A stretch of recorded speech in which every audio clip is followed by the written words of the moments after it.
Sehingga saya berkali-kali bilang, dan ini akan saya kampanyakan sampai saya mati. Di antara gejolokan Allah sama orang soleh, jadi orang soleh itu nanti juga digojlok sama Allah. Kenapa kamu nyembah saya? Karena saya ingin masuk surga ya Allah. Yang satu ditanya, kenapa kamu nyembah saya? Karena saya takut neraka ya Allah. Berarti kalau saya tidak bikin surga, tidak ada bikin neraka, kamu tidak nyembah saya. Ya udah gitu, Gusti tempat nyembah jenengan. Tapi kadung keliwat alasannya itu. Makanya saya itu tidak pernah bilang ke anak saya gini, kamu harus syukur karena bapak dapat pekerjaan. Tidak pernah saya.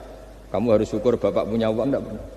Nanti syukurnya nunggu bapak punya uang. Kalau nggak punya uang nggak bapak, ribet. Maka ini yang bupati, yang pejabat tidak usah syukuran bapak naik pangkat, bapak direktur BUMN. Nanti kalau enggak sudah pensiun sudah, syukurnya hilang. Nah, karena ini kan ngaji sama kiai ya, saya ajarkan khas kiai. Saya sampai sekarang ya tidak nikmati kebesaran nama saya atau apa, karena tadi memang harus dilatih.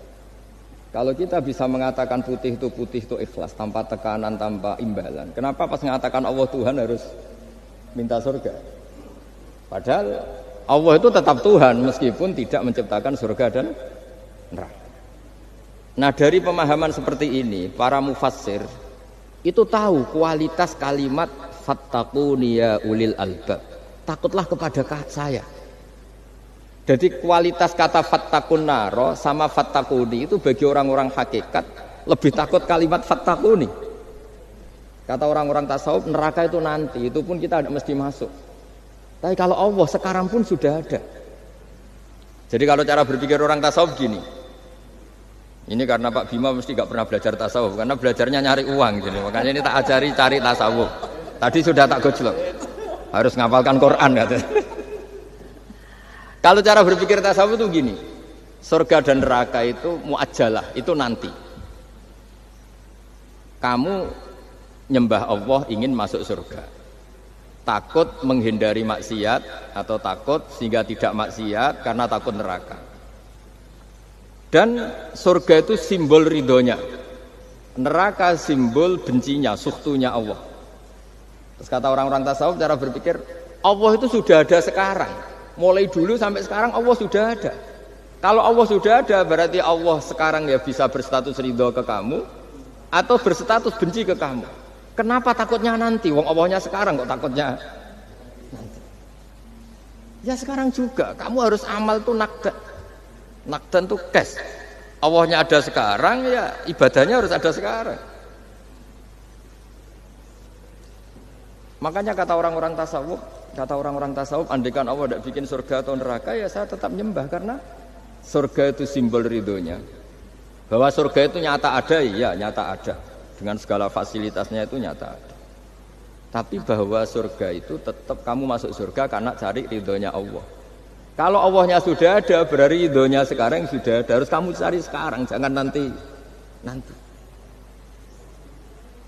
Sehingga kadang-kadang orang yang ingin masuk surga itu ya kelasnya kelas amatir. Masyhur itu. Ada seorang wali masuk surga ketemu Allah ditanya.